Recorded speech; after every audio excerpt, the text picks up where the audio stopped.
Welcome back to Educational Currency. I'm Robert Namoski, proprietor of Ultimate Jiu-Jitsu and the Coaching College. And I'm Chris Kaladikis from Maximum Education. What are we talking about today, Rob? Well, today we're going to look at the gentle art of bullying and how to get away with it at school, Chris. Oh, yeah. Oh, isn't that just fantastic, Rob? That's great. Yes, that's what we're That's about. what we're about here. Yeah, No, just kidding. It's a good question. Well, mate, sometimes you need to look at this. How do you get away with bullying? And how to stop it? And what are the implications for your child, for the bully, for the parents, for the school, for everyone else in general? And coming from a martial arts background, how do you get away with it? Oh. You can kind of get a bit of a vibe here. We're going to be on a slightly different page here, me and Rob, okay? Sort of. Sort of. 90% will probably be the same. Yeah. We are parents. We are teachers. We'll put our different perspectives into place. And basically, what is bullying? Well, look, and I think that's an important way to kind of start off, Rob? Yeah. And look, I'll speak with my teacher hat on and with a bit of parent hat as well, okay? But I will start off with kind of the definition that's in schools. And the way it is defined in schools, it's repetitive, it's intentional, targeted behaviour. All right. And that's what you've got to understand, because the term does get thrown out quite a lot, Rob. Yeah. You know, something happens at school, my child's been bullied. Okay. And look, there's many degrees of what that could be. It could be the children having an argument. It could be harassment that has happened. It definitely can be. But unless it's ongoing and targeted, then it won't classify as bullying. And you have to approach it in that same manner, that you've got multiple records of things happening to build a bullying case within a school. Yeah, because working at two schools now, I think everyone pulls out that card straight away. Yeah. And it could reach a point where sometimes it's just not letting their kids solve their own problems. Yeah. Well, because every kid wants an angle. You have a problem, every kid wants to get that angle on top of the other kid to win the argument, to get one up on them. I'm bullying. Yeah. I'm straight away, I'm bullied. And I've been hearing it a lot lately, especially at both schools I worked at. I'm bullying. I go, what's happening? This is a war zone. Yeah. I don't particularly see that bullying happening. Whereas now, like I said, the definition is repetitive, intentional, targeted behavior. And, well, the bullying card just seems to be pulled out straight away as a defense mechanism. Yeah. And I actually like what you said there too. You've almost already said one very important strategy there. There does have to be a degree of development in the students within a school to sort things out. You don't want to be running in with this bullying card straight away, unless, as said, it is ongoing or there is a threat of extreme physical violence or something like that. And when I say also sorting out, it's not that, let's let them beat each other. Quiet. Let's not let them beat each other's heads in. Okay, can there be a dialogue going? Let's try to delve deeper, because in many cases they will sort things out, and we've seen before students that don't get along, then they're best friends. You want them to sort it out. Yeah. Now, if parents get involved, teachers get involved, it can make it awkward for the kids at an early stage. Yes. And you want them to be able to develop that skill in sorting out their problems. Yeah. Whereas I've noticed, kid goes home to their parent, I've been bullied today. This person harassed me. You go, wait a second. As a parent, you got to ask, okay, what happened? Did you say something? Sometimes as a parent, you got to go on the back defensive and look a little bit around what's going on instead of, pulling out the weapons, coming in. This is it. I'm coming to defend my child, straight away. Where in the cases we've seen, your child could be the bully. Yeah. And that's something we're going to talk to today as well. Yeah, absolutely. How do you kind of address that side of it? Because obviously that's a hard pill to swallow, being told that. I'd assume your child is the bully first. Yeah. Clear it out of the way. Ethnic upbringings. Absolutely. You walk in. Now, don't get me wrong. If your child is shy, quiet, reserved, hasn't really got many friends around, etc., I would still check anyway. Yeah. I would still have that in your mind just in case. But if they've got a whole bunch of friends around, they're having arguments, etc., first tick off the list that your child is not the bully. Yeah. And I remember with my daughter when we went there in even kindergarten. She's playing, she's well-versed, these friends like her, she's got this group of friends. I turn around to the teacher and I go, That's great, but is she isolating any girl? Mm. What do you mean? Well, she's popular. Is she isolating any girl? Not playing with him. And I got a weird look, but I want to know what kind of person I'm developing here. Don't give me all the fantastic things of my daughter. I know my daughter. I know what I'm raising. I just need to know, tick off the negatives. And the negatives are, check if your child is the bully. Yeah. And that's very important because, isolation can be a factor. Sometimes it's not so overt and you can see it. Yes, sometimes it can be these young children can be left out from social circles, which actually then brings us to then another aspect of bullying, which is a power imbalance. And that could be in a variety of ways that you could see it. It could be a physical power imbalance. That's what the first thing might be. It's the big kid picking on the little kid. So you might think of it that way. But then it also could be an intelligence imbalance because you do see it sometimes too that some kids and the way they can use their mouths, they do pick on kids for, getting better test results or, they know they can pick on a kid smarter and then that other kid won't be able to say things back. So they're like an easy target. Or power imbalance could also be, as you're kind of saying there, social. All right, that I've just got more friends. This kid doesn't have many friends. And then they know if they say something, the rest of their friends will jump in as well. But then again, if they say something, that kid should be able to build that resilience to be able to take it and say something back. Yeah. So like you said before, repetitive, intentional, targeted behavior. Yeah.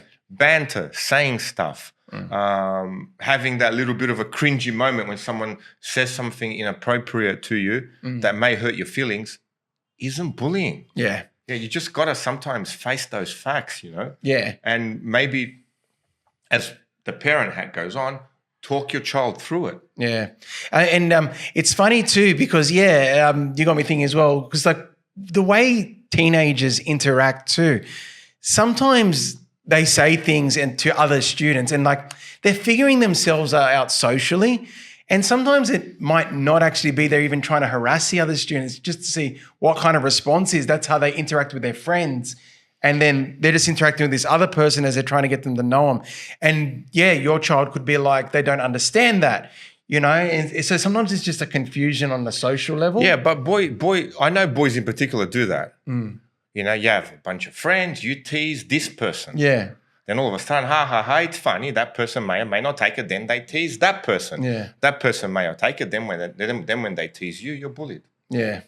And then you won't be able to socialize with your friends. Yeah. So if you're in that group of friends, you got to be careful. Yeah, you got to be careful. But give as good as you take, and that allows you to be a good social person. Yeah. It every time your feelings are hurt, it's not a question of, people coming to your rescue. Yeah. You're actually taking away the child's ability to learn. Yeah. It's almost a problem of the parents. Yeah. And that also teaches them the consequence of their own behavior too, doesn't it? Yeah. They're going around and this is how they're interacting with people. And then people start interacting back with them in the same way. Well, then you've got to be careful going into bat with them because that's something we've seen many cases of as well. Now, look, also just before we start getting into recommendations, I want to go over types of bullying as well. Yeah. So bullying can be as in physical form. Okay, as we know, when we've actually got the pushing, the shoving, the fighting. Okay, we've got verbal bullying. Okay, when it is aggressive, picking on each other, saying derogative things, that kind of area. We've got social or relational bullying. Okay, when it does relate to social circles and just bigger groups picking on people that they may feel alone or smaller groups. That's a factor. And then we've got one that I've kind of kept on its own, and that's of cyberbullying, which is the new beast, okay? My generation and above, we didn't really have it.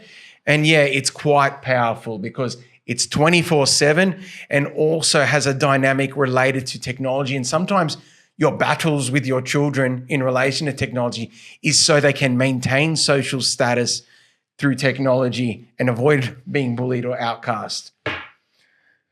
With technology, maybe I'm old school, just take it off them. If you can't handle it, you're being bullied, switch it off. Get them to have that fight with you. But you're right. Yeah. I was going to say, but sometimes I feel they have a social obligation to, be on that group chat at night, that's what I'm saying is the problem. You are the parent. There is no group chat at night. And you make that obvious to your kids. Now, there are some things where you wouldn't allow your child to take a bottle of alcohol into their bedroom because they're thirsty. There's no chance you'd allow that. To take a bottle of scotch I'm thirsty. This relaxes me. You would remove it off them immediately. And you do everything possible to do that. This is the same thing. Yeah. It is hard. You do have to find your balance. You do have to find your balance because, then the next day they're all laughing at school. They can laugh at school if they're not mature enough to handle it. It is stressing them out. You remove it off them. Yeah. They can, if everyone's socializing then at school and they're laughing, they will pay the consequences themselves. You have taken that stress away from your child. The other stress that they get from their school isn't more or less than the stress of you removing that technology away. Yeah. And from what we're seeing, we did the podcast on the lack of sleep as well, how that would affect your child. Now, if your child's up all night on social media, communicating, they're not sleeping, remove it off them. You have that battle with them. It's better than them going to school, sleep deprived, stressed out from what was communicated across, especially on social media. On social media, you can say things that you wouldn't say to someone in their face. Yeah. You can offload things at 1 o'clock in the morning when you're half asleep that a person reading it can miscommunicate that. Yeah. And remember, these are children. Yeah, it takes away context definitely as well. Yeah. These are children, we're the parents. Whatever it takes, it's better you to have that battle with the child than the child going to school. Lack of sleep, cannot learn, depression kicks in, all the stress of the communication problem with the social media. And you know what? You're the parent. You allowed it. Yeah. And look, it's hard as well because, if they're not in that group, then suddenly they might become the topic of the conversation, which can sometimes be very brutal for young people. And even it's not sometimes saying derogative comments. It's then they create memes and images and they pick on each other in that aspect too. So cyberbullying just is so tough to address. It probably would need a whole podcast on that. Look, we probably would, but the one thing I will say, and hopefully Kate can put a link on screen in relation to cyberbullying. Cyberbullying is very hard for schools to deal with because it can relate to students within the school, but it's happening on mediums outside of the school where the school doesn't have power. Yep, you can send them screenshots and they can address it at a social level in school, but it's kind of something where you've got to go beyond. The actual people you contact in cyberbullying incidents is the actual ombudsman, okay? The commissioner of e-safety.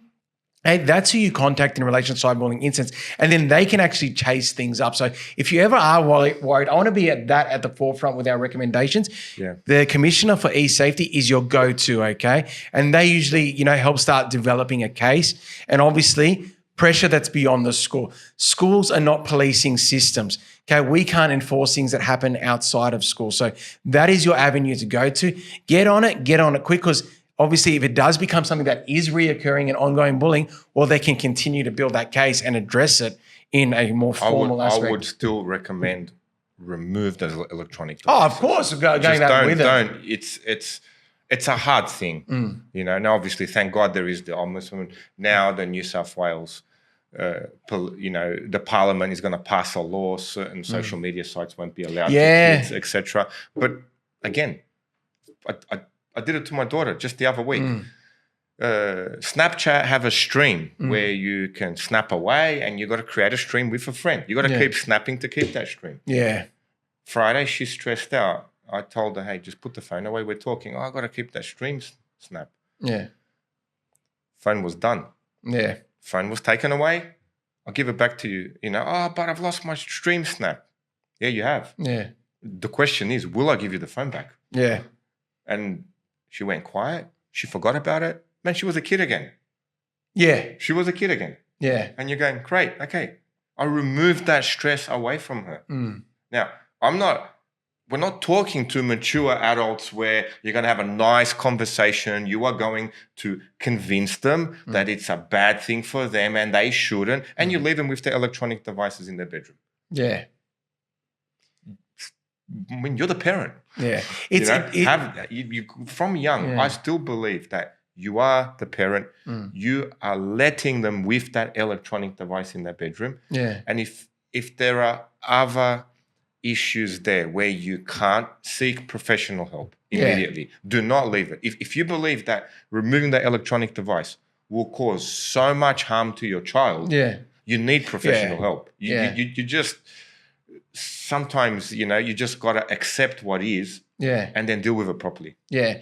And look, you've got to set it up as a boundary. I do agree with you that you got to be the parent in there too.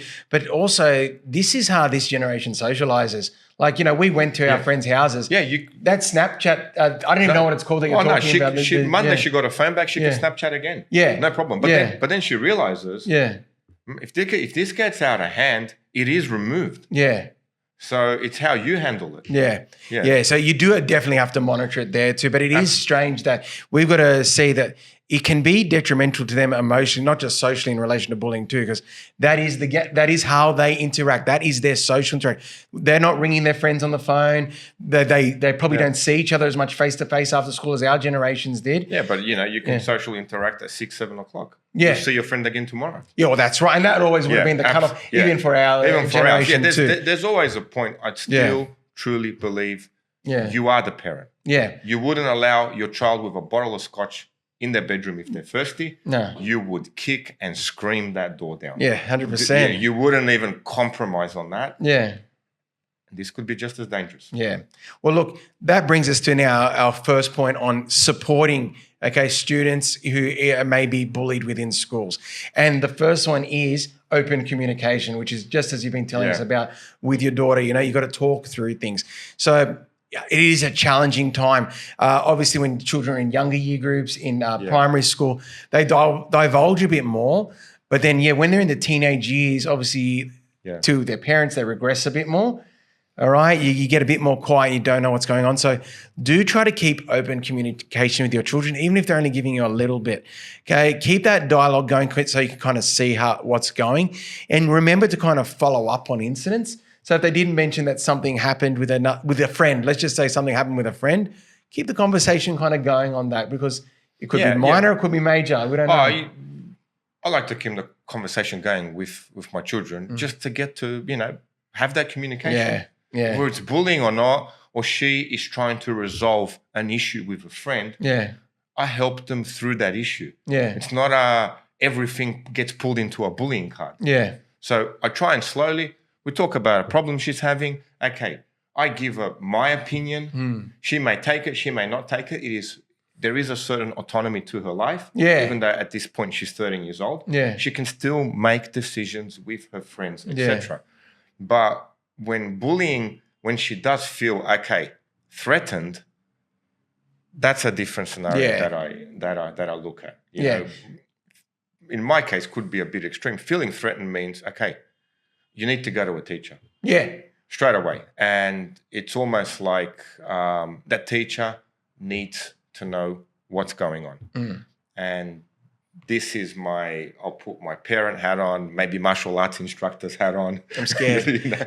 But usually I don't particularly teach kids to go to a teacher and tell them I've been bullied. Because telling them you've been bullied, you're making me as if I can't handle it. Please, I'm such a victim. This person isn't going to stop. Can you help me? That's what he says. Yeah. As soon as you use the word bullied, I can't handle it. This person isn't going to stop. Can you help me?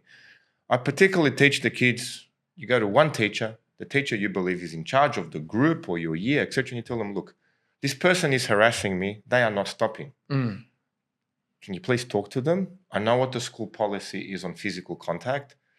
Look, I don't particularly want to hurt them.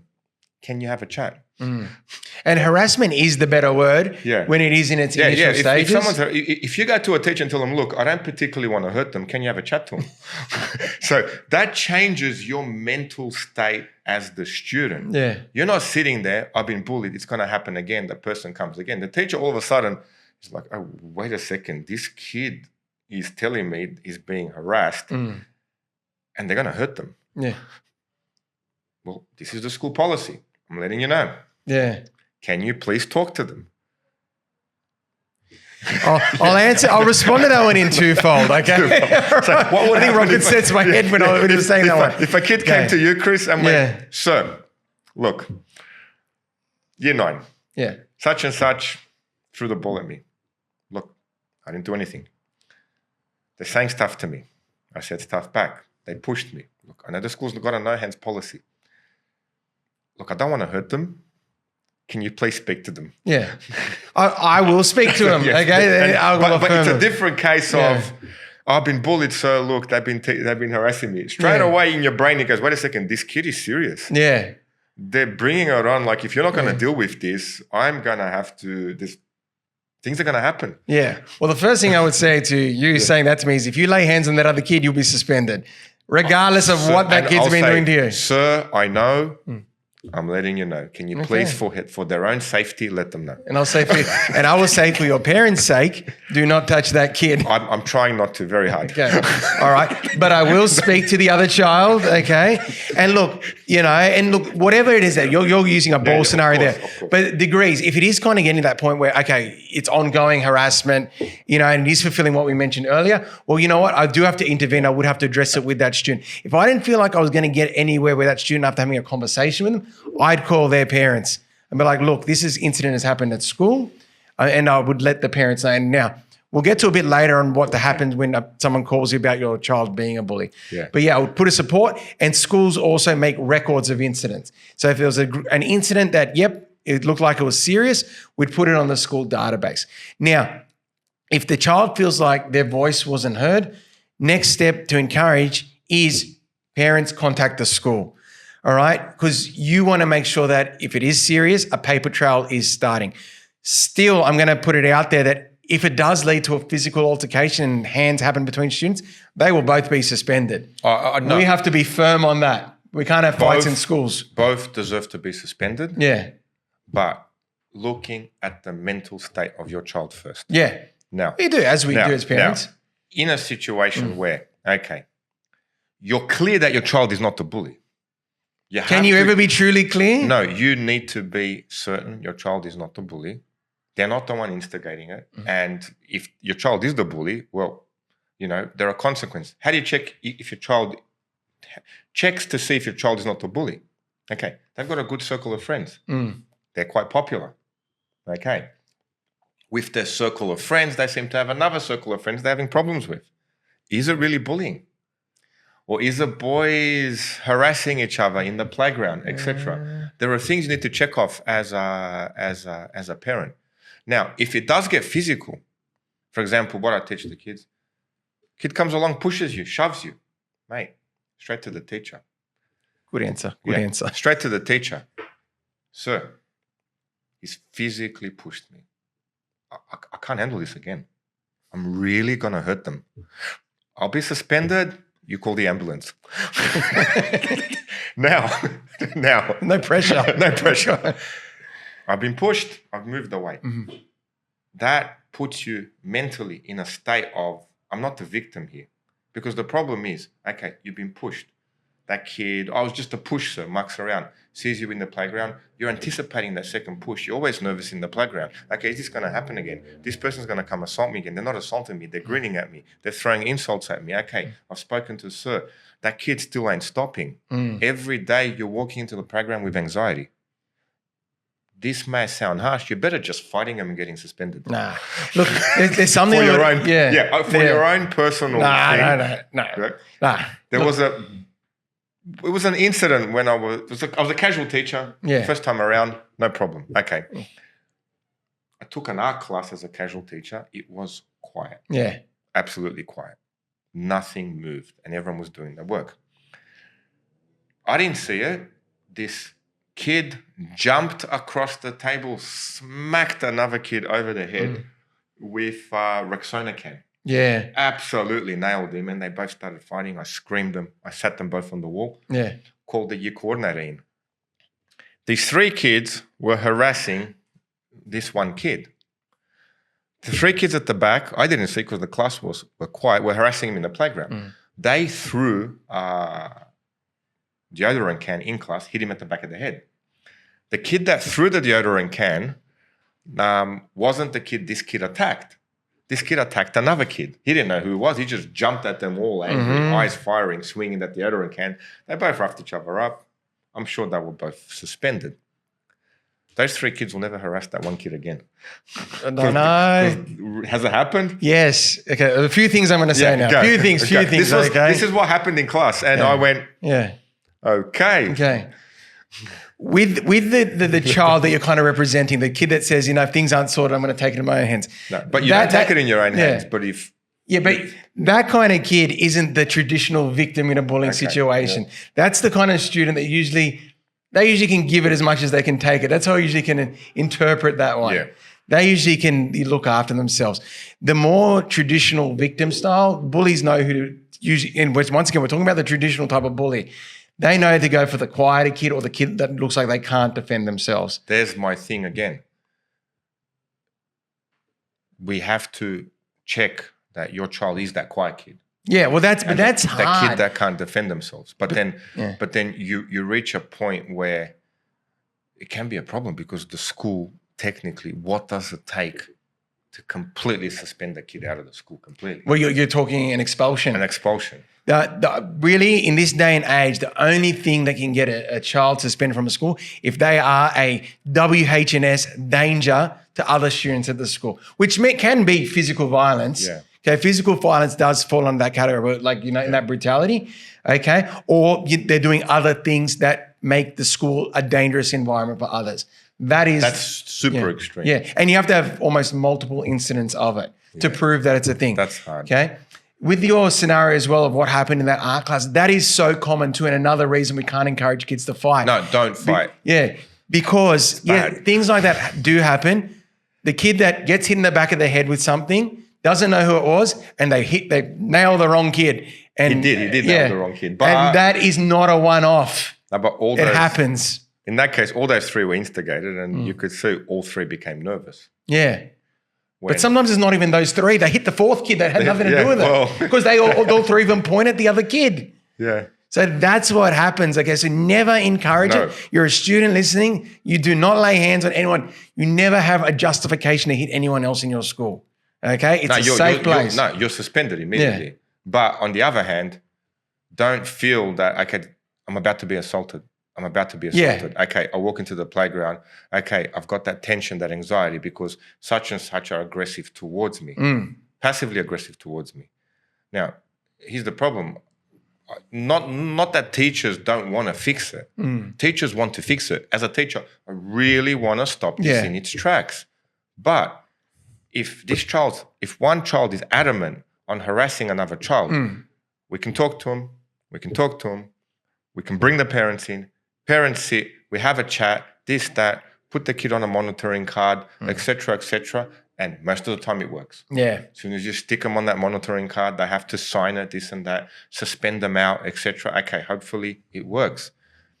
If it doesn't work, that child goes back to bullying that other one child, completely ruins that other child's life. Yeah. Ruins it in a way where for the rest of their life, they've got consequences because of that. Now, again, I say it, that child learn martial arts. This is just a plug for jiu-jitsu, isn't it? Is that what we're going to ultimate jiu-jitsu. Yeah. No, for real, jokes aside, it's going to change the shape of your character. You don't need to win a fight. You just need to be there, presented that, okay, if I do bully this person, wait a second, they're not just going to sit there. Whatever it takes, they're not just going to sit there. And if they do sit there, then another bully comes along. Yeah. Then all of a sudden, you get a job. You're the only person taking the rubbish out of McDonald's. Yeah. You know? That's very extreme. Jump there. No, for real. I've actually had those cases where I'm the only one taking the rubbish out of McDonald's. Have you seen anything? Oh, no. No, I don't know. They seem angry. Yeah. And you think, okay, what's your high school life been like? What's the rest of your life going to be like? Yeah, you don't want foundations and certain behaviors happening in high school and then they become reoccurring and they come in life. But my take on it is, if you're anticipating it all the time, high school becomes hell. Yeah. The anticipation is worse than the actual bullying. Yeah. So if you're anticipating getting bullied, you're expecting it. It's going to come. It's going to come from that person, from that person. You're walking in there. It's going to come from that person.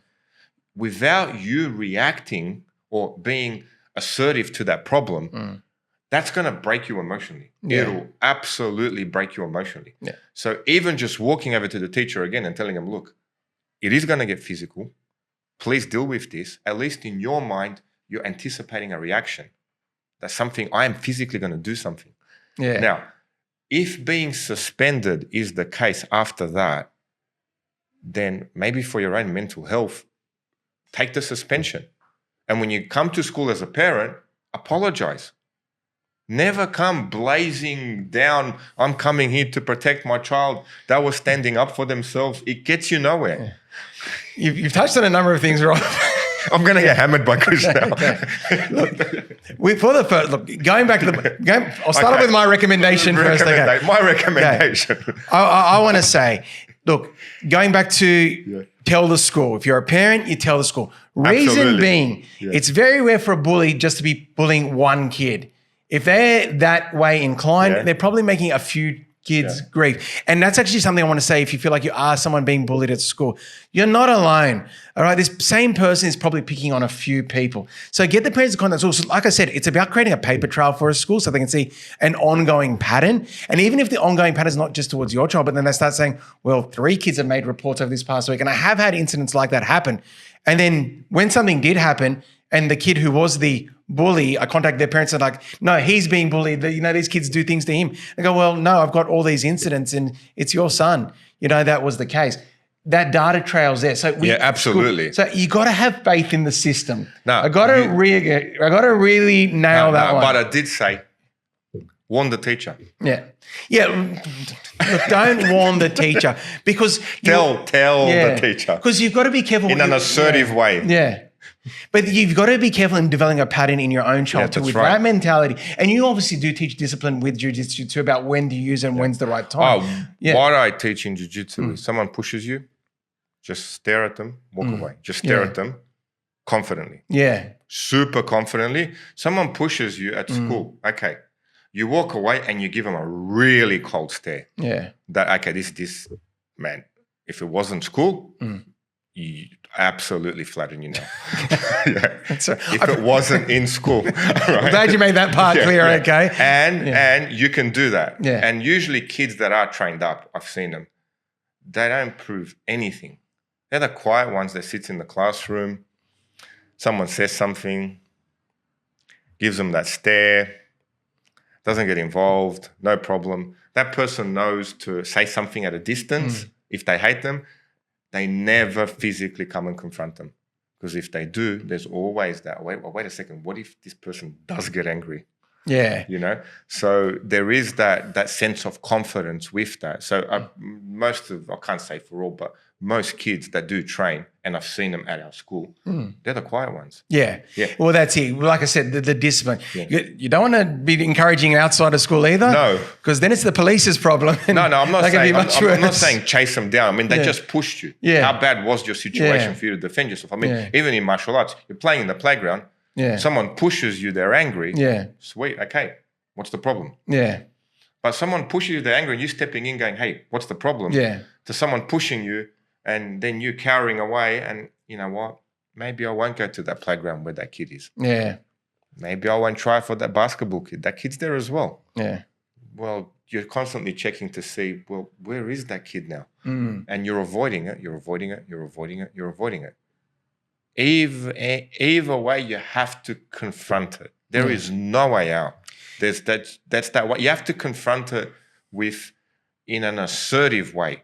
Confronting things in a victim way, you begin to build that mentality for yourself. So even in an assertive way, telling a teacher, well, look, this person's harassing me. I know the school rules.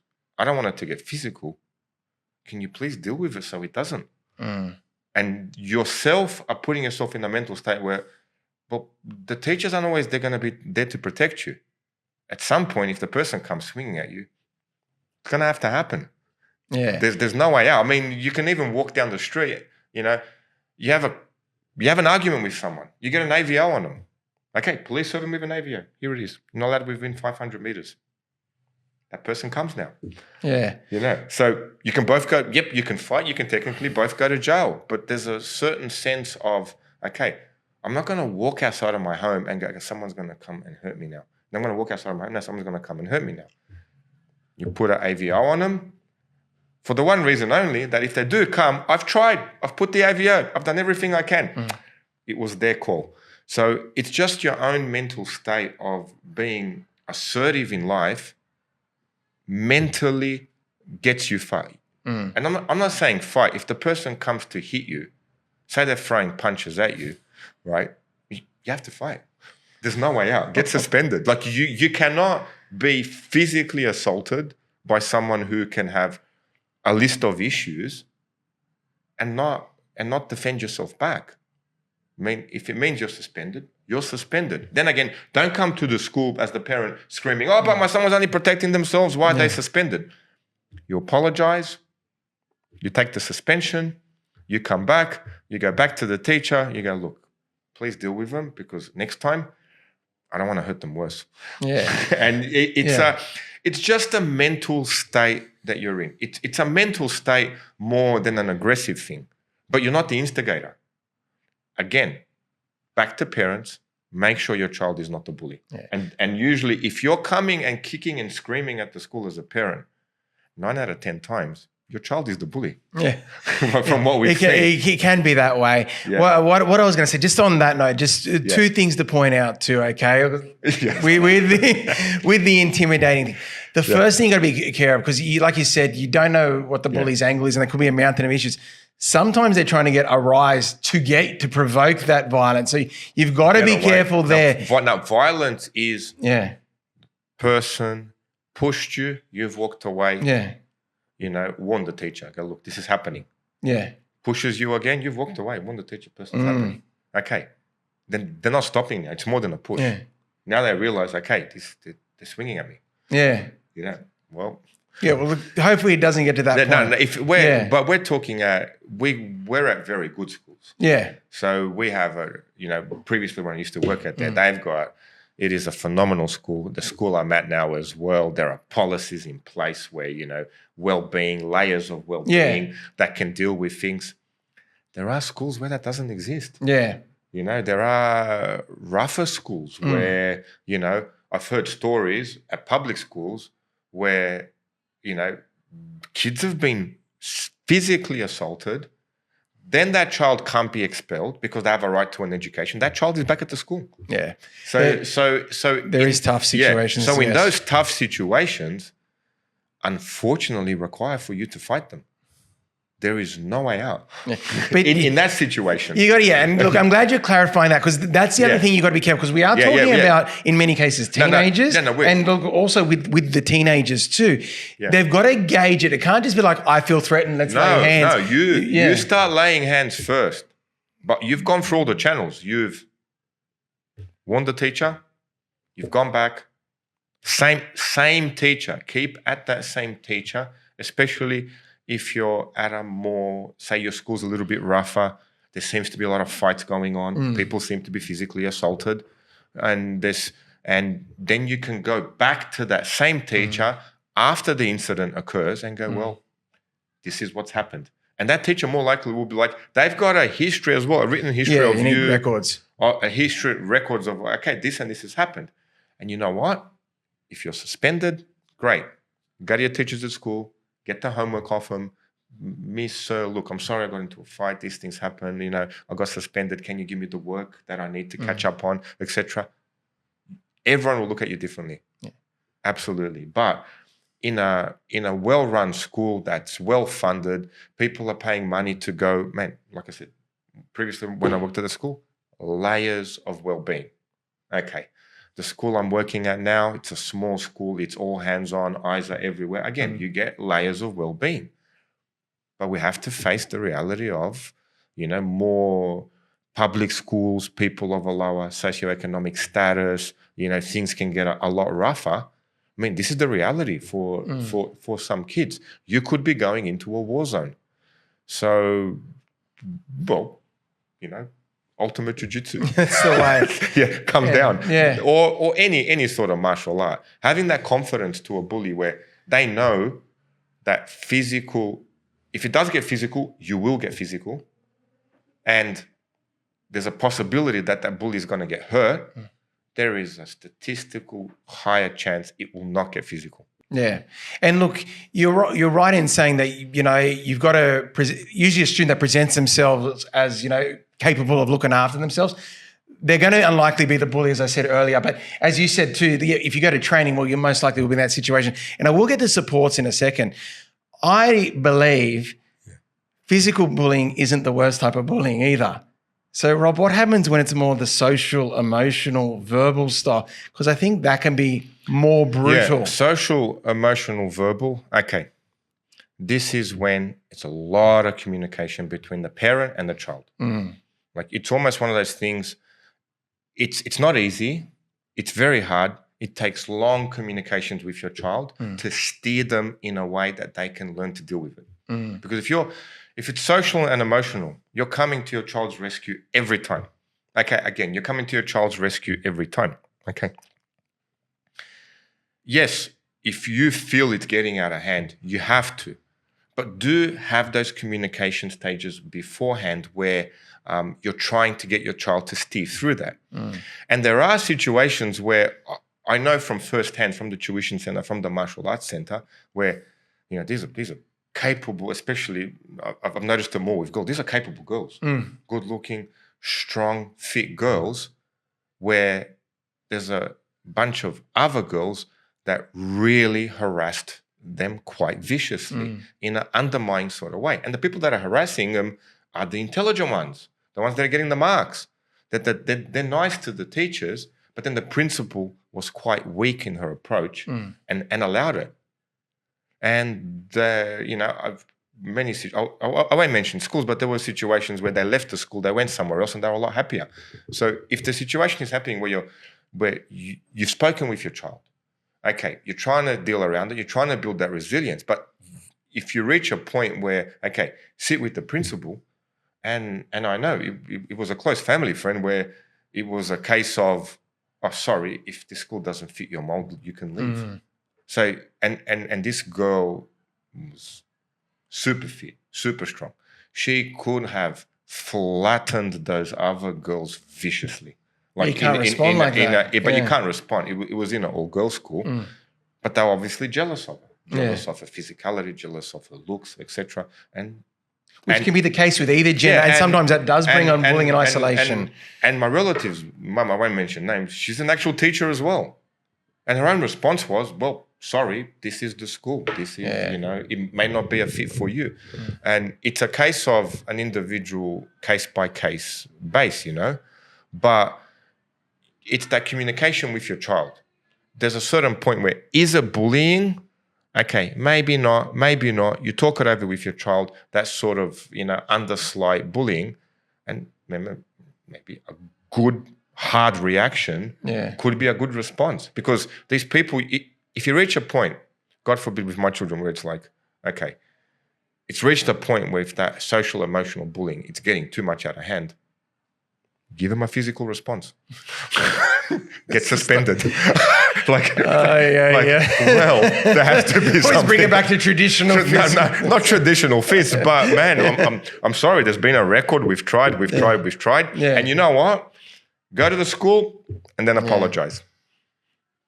We'll see. It is hard because it's with those ones. The reason I sent them to you is it's harder to prove. Yeah. It brings me back to when I started. My first full-time job, all girls school. First time in an all girls classroom as well. The class looked like they were working perfectly quiet. They were all on task. It was beautiful. And then suddenly at the back of the room, one girl just looked at the other girl, and the other girl bawled out in tears and ran out of the room. And I'm just first year out teaching. I had no idea what happened. But that's how I had no data there. I was a teacher present. I was watching the class, but I have no idea what happened. No. I'm much more advanced now. Okay. I'm like, but at that point, that's what it can be. And obviously there's a backstory there too. And there always is a backstory. The backstory can have two sides to an argument. But that doesn't mean the girl that ran out crying is being bullied. No, it doesn't. That's another thing as well. But I mean, but I'm saying it's sometimes just so hard for schools to get on top of as well. So I've got to support the schools a bit too. But like you said, the definition of bullying is constant and relentless. Yeah. Not an argument. No, and that could be anything. Oh, I had a situation as well where, both girls came into tuition center. Obviously, I had previous history arguing. The mums got involved. The girls seemed to be okay when they sat there. We did the work. All of a sudden, well, I don't want my child with that child there because it was bullied. I don't want my child with that child there because we've had problems with being bullied. Wait a second, how can both be bullied? Yeah. And that's so common when that dialogue comes up among parents. And this is in a center. And I went, okay, I'm not reading this. They worked fine. I don't get this. No, look, this is too much. Like, you're talking about your child. Your child's not talking. You're the one ramping it up. So as a parent, sometimes you got to be careful that you don't throw fuel into the fire of between two people that were friends, then they're not friends, and they're arguments. Now, if they were friends, then they're not friends, then they're friends. Okay, you really can't pull the bullying card out. No. You got to be careful, very careful. You do. Look, and you said that one well too, because while you're highlighting there too, like once parents get involved with each other, you can then destroy a possible friendship. No, that's gone. Yeah. Okay, so you do have to be calm, cool, collected as a parent when you're hearing about this. And once again, refrain from using the bullying term. Acknowledge social issues happen. They're teenagers. Yeah. Okay? Or children. Let them sort their arguments out as best you can. But if you do see your child constantly stressed, that's a serious problem. Yeah. Serious problem that has to be dealt with. Your child can't be going to school day in, day out, stressed into a war zone. No, they can't. Yeah. And I guess it happens, but they shouldn't. Yeah. You know?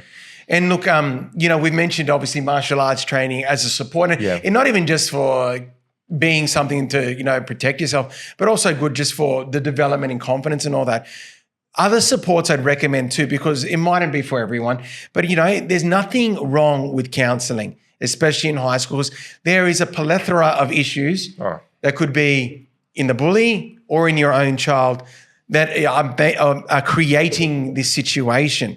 So school counselling is available and external counselling is available too. And, there are ways you can go through it too that make it more affordable as well. So seek internal and external supports as well for working through it. Especially if you notice your child's quiet. Yeah. Okay. They seem to be too attached to the social media. Things are stressing them out. Absolutely counselling. Yeah. It's one of those things that, if they're fitting out of the norm, it's not always a good thing. Yeah. And some of the most beautiful people in schools are the school counselors. Like, they've got such empathetic hearts. I obviously am not privy to these conversations because anything that does happen there is confidential and, between the counselor, the student and the parent, depending on age. Okay. But it is, it's a chance for the child to talk to a professional. Anything that's said that is alarming will get flagged. Okay, but just imagining what the school counsellor hears too, like, I've got so much empathy for their situation, because I'm sure they hear the worst of the worst, but they are viable sources. So just, be aware of that there, okay? And it does. Now, of course, there's I could be promoting martial arts, but it does help. It does help in a way where us as the instructors, we see kids come in shy. Eyes are down. Yeah. Okay. They're not physically interactive. Slowly getting them on the mat. Slowly getting them to do that physical activity. All of a sudden, there's a shove and a push done in a technique sort of way. They learn to react to that. A year and a half later, they're shoving, pushing, wrestling, moving through positions, protecting themselves, etc. Their whole characters change. Then all of a sudden, they can have that sense of, I'm a capable human being. So this is what the martial arts develops. It's not so much getting you ready to fight and that's it. You're walking into school. Come on, man, someone pick on me. It doesn't work that way. You see it, the development in that child where they've got that confidence in there, that sharp look about them where they're a capable human being. And they're the least likely to be bullied or bully. Yeah. And you can see the examples, for example, at the school you work, the kids that actually train with me at my center. It's that's the quiet one. Such and such sits in the room. He's got his friends. you know, he doesn't really say much. He's quite quiet, does his work, socializes with his friends, but no one seems to pick on him. You know, well, of course they won't pick on him because they understand that he's got that stern look about him. But the stern look comes with being able to follow it up. You can give a stern look, but then what happens after? That's why with martial arts, when we teach female self-defense, I don't even call it self-defense. When the females come to train, for me, it's like, okay, what am I going to teach you? I teach you to fight. So what happens when someone attacks you? You're going to have to hurt them. Yeah. I don't want to hurt them, but they're trying to hurt you. Then they get into that mentality. Sweet, I'm ready to protect myself, not defend myself. Defend is always like that word bullying. Oh, I'm waiting for someone to hurt me to defend myself. No, I'm ready to protect myself. Okay, so when you have that level of confidence, it oozes out of you. People can sense that. People feel that from you. It's almost a case of, yeah, that person, I'm not particularly going to do anything with them. And it's been proven by psychologists as well. I think it was a social psychologist went around, and I forgot the guy's name. He wrote a book, How Dangerous Men Think. And what this guy did, he went and actually interviewed men that have physically brutalized women. Yeah. And he goes, well, what happens to the ones that got away? They reacted, they hurt me. So being that, having that victim mentality, having that sense of, okay, you know, oh my God, what am I going to do now? You know, it's hard. That is harder than actually a physical alteration. That is so much harder. Because you've got to break that. You have to break that. And sometimes being able to have that physical alteration doesn't mean you will. You are less likely to, because people know, okay, that person's physically capable. I don't particularly want to see them upset because, well, if I get them upset, well, they get on top of me. Who's going to stop them? And there's that saying, you know, like, I want to be the one to dictate when the fight stops. Yeah. And look, that is a very particular situation.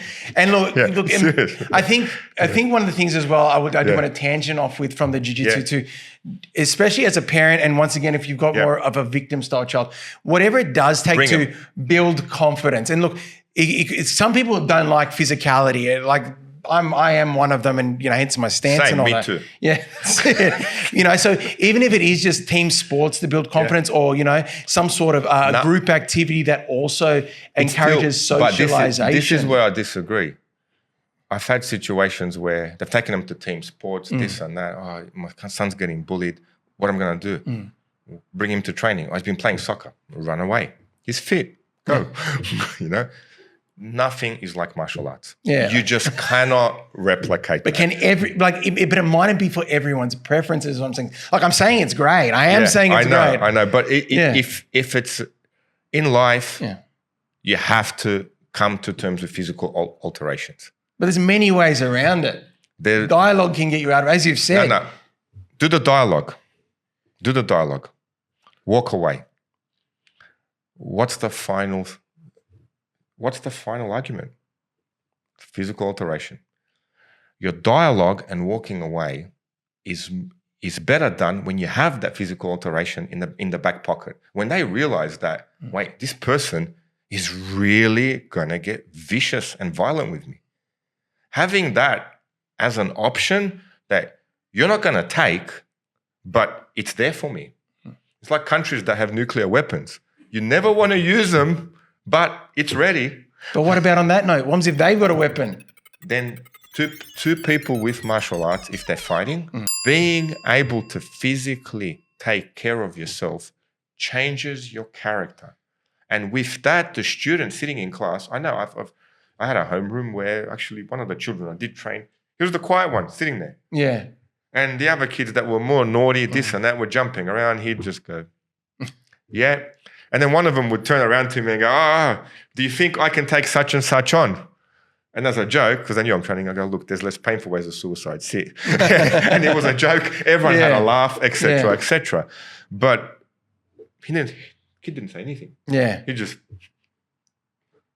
laughed. Yeah. He laughed at the situation. Yeah. But he's still passive and calm about it. He's passive and calm because he knows Yeah. that at any point, if they did, he'd just pin them straight down. Yeah. Like they wouldn't even stand a chance. Yeah. You know, and that takes time to develop. We're not looking at, you know, super physically strong people that are going to walk into this martial arts room. No, anyone, you know, you come in slowly. It is a technical skill and an ability that changes your attitude, your character, and your personality.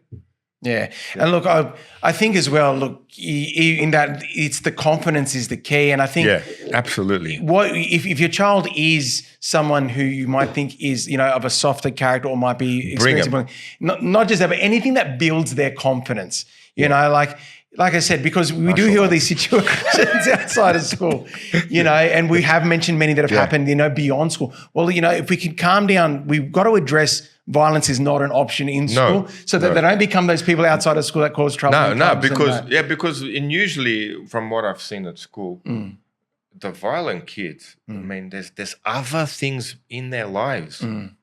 It's almost sad when you see what's happening at home and everything else, and then you know, and then they're up in front of a magistrate. Yeah, and that's a sad part. That's a very sad part. It's almost like, how can we help them? What have we done wrong? Like, what can we change? This, that. And as teachers, we do our best, but you're very limited to a point. And me and you are lucky. I've been super fortunate to work at phenomenal schools.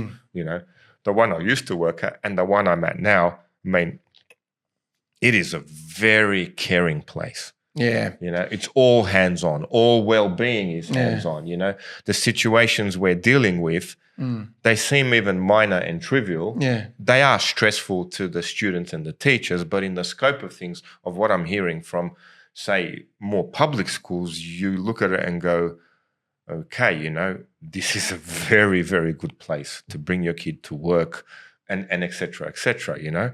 But I go back again, life won't always be that way. No. It can be ups and downs and all that. Absolutely. Before we change tunes quickly as well, like even just for a parent, if you don't really want to like sign your kid up to anything, but just kind of a starting point, you know, encourage some physical activity because I remember with one of my friends too, you know, it kind of aligns to what we've been saying too. My friend John, he said to me when we were in high school, look, as long as you look like you can protect yourself, you'll be okay. And that got me into weights in high school and that's what suited me back then too, you know, and that made me look more confident and feel more confident in that aspect too. But finding just what will make you as your child feel more confident.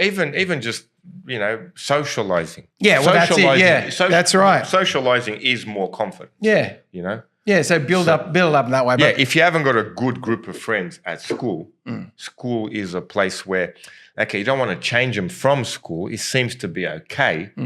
But you could socialize outside of school. And I've seen that too with soccer, students. Rugby, dancing. They might have a band together. That's how they get by.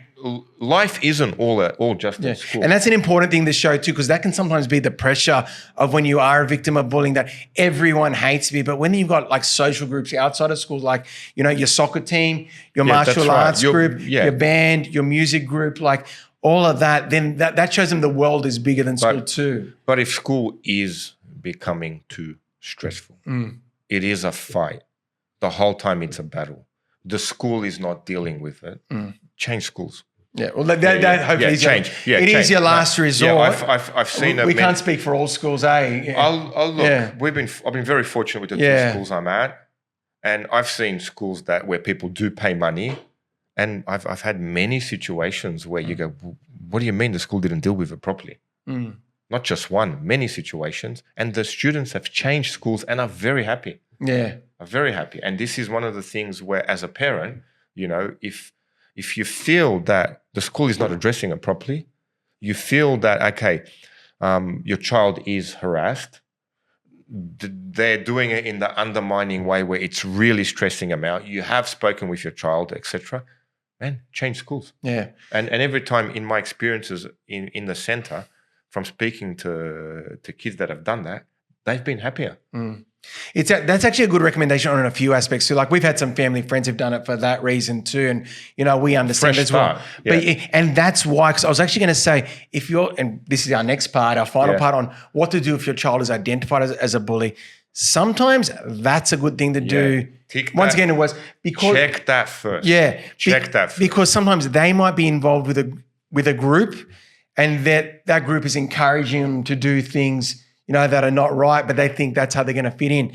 Sometimes that can be removing your child from the situation, giving them a fresh start at a new school. Yeah, could be the way to go. But that's obviously now the angle we're going to take to finish up today. Especially, what if your child's a bully? Yeah, so the school's called you and they've said, look, we've got a number of reports, that your child has been doing this, and this to a variety of other students, and really, we've got to keep an open mind. You and me both said, we'll be the first to actually agree and say, yeah, that probably is our kid. Yeah, because I want to check that. I'm not saying my kids are bullies. It's exactly the same. Yeah, we're the parent. I want to check that first. Yeah.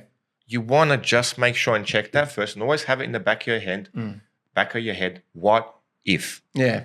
What if? And you've also got to keep in your head too that what you hear from your child is their interpretation of their events that might be emotionally driven and not necessarily the truth.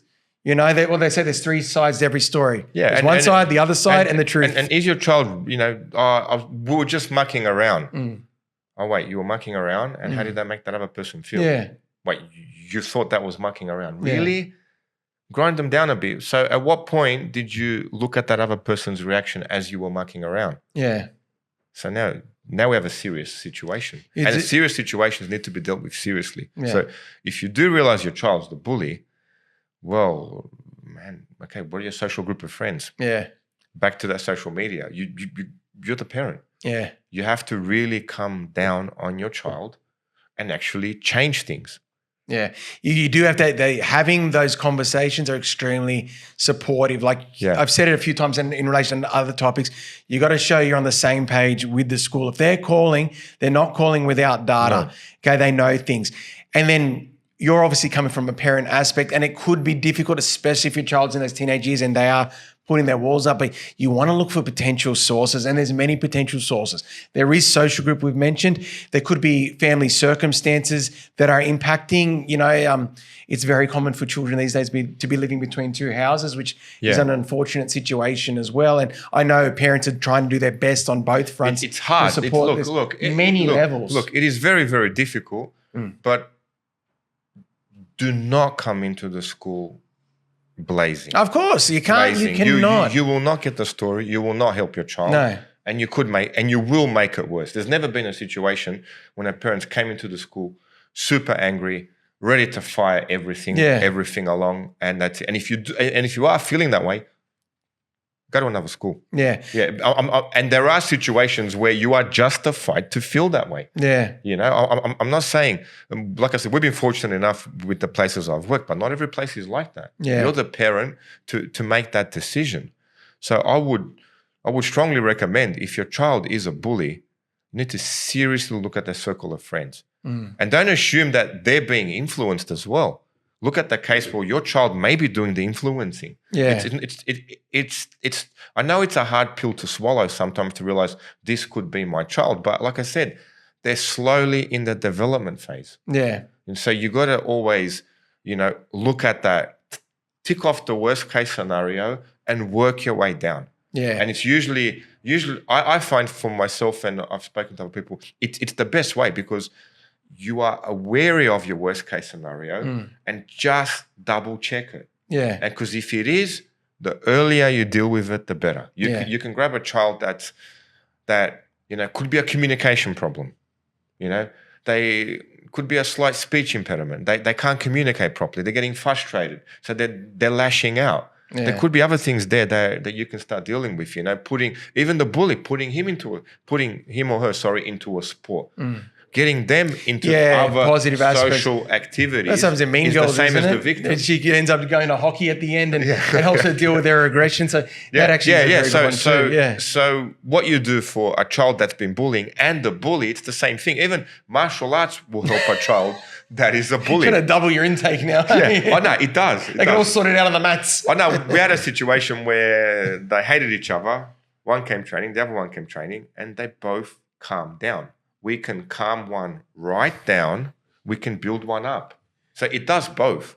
it's a very humbling experience when you step on the mats. Even for a bully, the bully realizes that, okay, this is a physical expression of my body, of things that I'm learning to do, but I need to do it in a more calm way. Okay, the martial arts instructor is not gonna tolerate me being a bully, and I tell my students, I tell them, mate, I know teachers from many places. I know teachers in a lot of schools. If at any point there's any situation that you're the bully, we're gonna have serious trouble. It's funny, serious trouble. Like it's and they all are a bit taken back by it. Now I'm teaching you these things, but we've got instructors in many schools. We've got parents in many schools. If at any point you are identified as the bully, you're going to have to face up to me. We're going to have a long, serious chat here. As I was going to say, when I was a year 10 coordinator, I actually ran into one of my students down at the park with his martial arts trainer, and he introduced himself, great bloke. And the student himself was a great bloke too. But the instructor came up to me and said, is he being a good boy at school? And not necessarily from the bullying aspect, but more so like with his studies and that. Because if I hear anything negative about him, he's out. He's going to be suspended from the martial arts for a few weeks. So it was good to see that the instructor was on side. We are. As a martial arts instructor, we want to move you forward. We will make you strong physically, mentally, and we'll make you a productive social person. Now, whether that means calming you down or building you up, either way, they're both opposite ends of the spectrum. We can do that. They can do it. Okay. But like I said, if it's not martial arts is your thing, a physical outlet, we will make it your thing, or a creative outlet, they could all support the bully as well. It's an art. It's a martial. It's an art. We will turn it into an art form. It's an art form. Martial science. Martial science. That's it. Okay. So look, have those conversations with your child, and try to get to the crux of what the issue is. And obviously boundaries need to be set at home too. We've spoken about it all comes from the home. Yeah.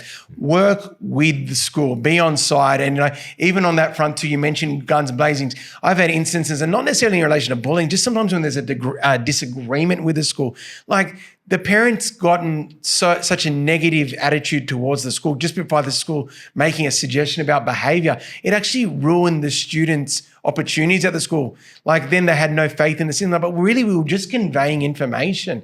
And it's sad to see sometimes students leave because the parents ruined the relationship with the school. But at the end of the day, the kid was happy. And I've only had a handful of incidents like that. Look, the child was happy, the parent wasn't. Look, the parent makes the decision at the end of the day. Yeah. And as a parent, be careful. Yeah, but it's how you respond to bad news. Yeah, true. That's the sad part. Like the kid accepted the behavior. It was the parent that wouldn't accept us addressing the behavior.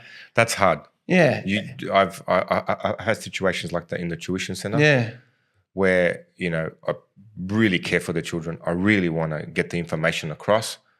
And the parent just overwhelms, gets in the way. And from a teacher's perspective, there's nothing you can do. Yeah. There is, at the end of the day, we educate your most prized possessions. Yeah. They are yours. Yeah. They are yours. We can only do so much where, we've got them in front of us. We could have anywhere from 10, 12 to 30 kids in the class. Now, it doesn't matter how well your class is prepared. You always get your lessons ready. You present it in a very charismatic way where the kids are engaging. You want them all to learn. But they're individuals sitting there staring at you in front of you. Yeah. It's the parent at home that will bring us that child ready to learn. Yeah. Yeah. And that's the reality of it. You at home as a parent will bring that child to us ready to learn. Yeah. And if you're not happy, you feel disgruntled with the school. Yeah. There could be a good reason for it. There may be not a good reason for it, but it's your reason. Yeah. There's no choice, find another school. Yeah. And if that's the way it is, that is unfortunate. But you kind of set the tone with your child. So, if you're saying the school's ridiculous, your child's going to go to the school with that attitude and, it will impact them. So your reaction to the news will impact their attitude toward the school and then in turn their education, the whole reason why they're there. Yeah, absolutely. You know? The other thing that can support too is to teach your child empathy. That Your child probably is bigger, more fit, more confident, more socially connected and good with friendships. Well, they've got to understand that not everyone has those skills. Not everyone is fit. Not everyone, is good at talking to other people. Some people are built more introverted. Usually, I've noticed kids like that have those skills.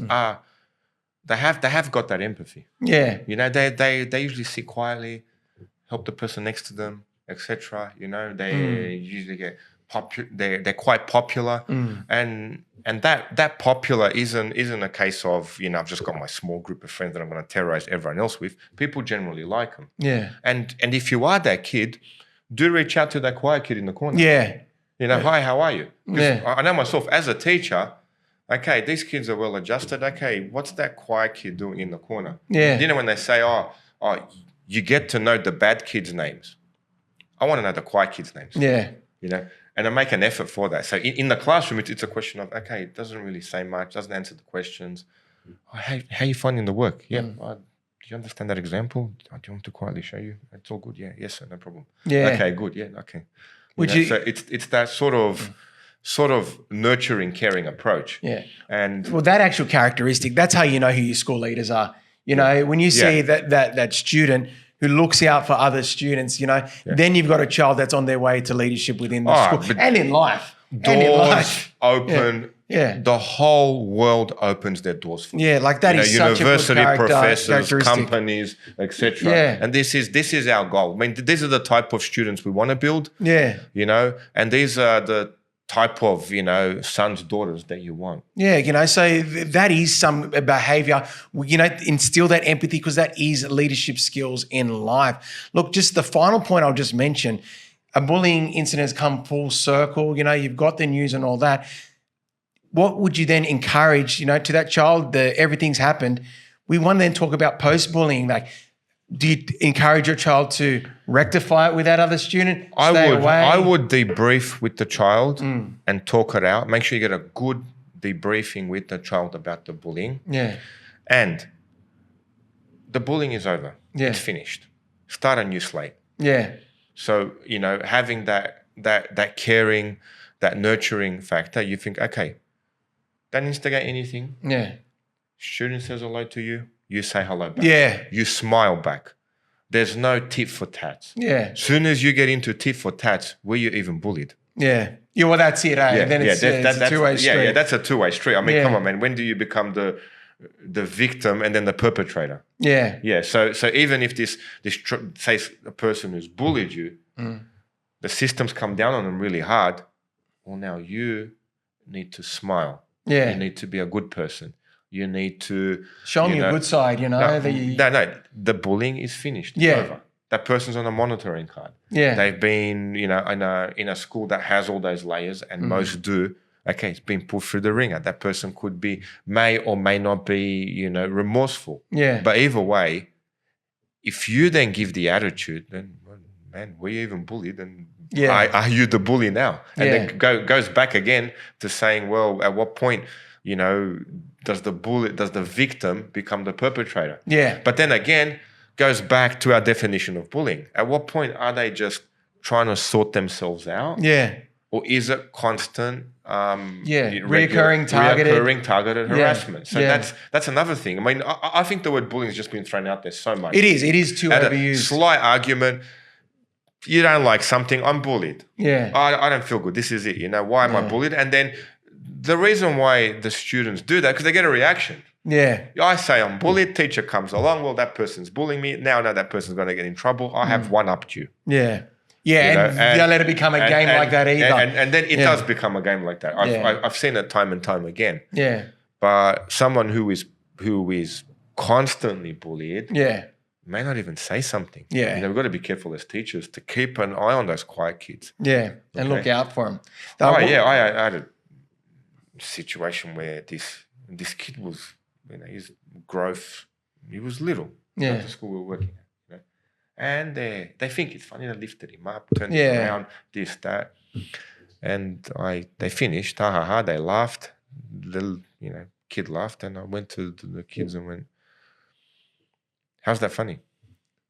How's that funny? What if I picked you up, turned you around and threw you back on your feet? Yeah. Would your parents come here and assault me? Yeah. What if a year 12 came along and picked you up, spun you around and threw you back on your feet? Yeah. Would you be calling your parents here that the person assaulted you? Yeah. And they all were shocked. Yeah. Empathy. Yeah. They all That's were. it. That's what And you're they teaching. felt bad. Yeah. Yeah, they felt really bad. It's Yeah. just something you did to this little kid. He found Yeah. it funny. No, he likes it funny. He finds it funny because he likes to socialize with you. Yeah. Now you're humiliating him. Yeah. And when I pointed it out to them, Yeah. their faces dropped. Yeah. Yeah. You pretty much and- define it to them. Yeah, and it's sometimes you, as teenagers, as kids, you may not see your actions are hurting someone. No, that's right. Yeah, you got to be careful with that too. Yeah. But post bullying, Yeah. if your child is the bully or your child is being bullied, either way, debrief. Yeah. Talk it over with them. And once it's over, it is over. Yeah. That's it. Yeah. There's something we do as teachers, I hate your behavior, not the child. Yeah. That's it. You never make them feel that way. No. The one thing that I'm very pro, but it is case by case, is restorative justice. Usually, like in an instance like the one you just said, you might get the students together, just so they can say a sorry or something like that and talk through kind of what led to that incident if it was an ongoing thing.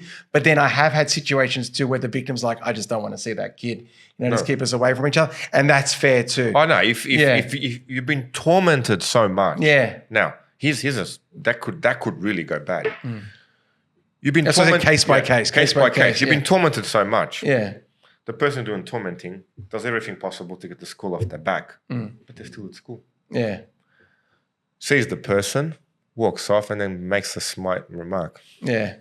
Just a slight remark of like, okay, I'm sorry, yes, sir, this, that, as you walk away. That like a grin and where are you going now?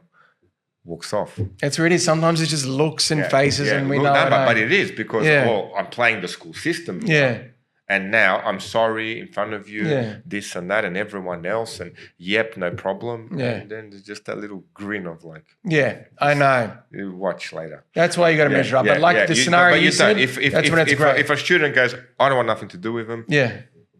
The person who clearly did the bullying, mate, you stay away from that child. Yeah. Any sort of instances where you don't even make eye contact. Yeah. But it is good for them to try to show that they're both human. Yeah. They're both human. I'd be more worried about, I'd be worried about both. Yeah. I'd really. Because all kids have a backstory. Man, I'd be worried about both. Like, how's your life going to end up? Yeah. And how's your life going to end up? Yeah. Like, both, you're headed for serious social issues. Yeah. So look, do work with supports, work with the school, get your child involved in positive things outside of school, which may be jiu-jitsu. Come on, honestly. Maybe soccer, weights, music, bands. Yeah. Get your child involved in an activity. And, obviously, I'm biased with it, but no. I've seen it time and time again, getting your child into a martial art. You've seen a successful formula there, haven't you? We have seen more than a successful formula. I've seen kids change in front of my eyes. Literally. Literally. When you look at them and go, okay, they're confident now. And you go, all right.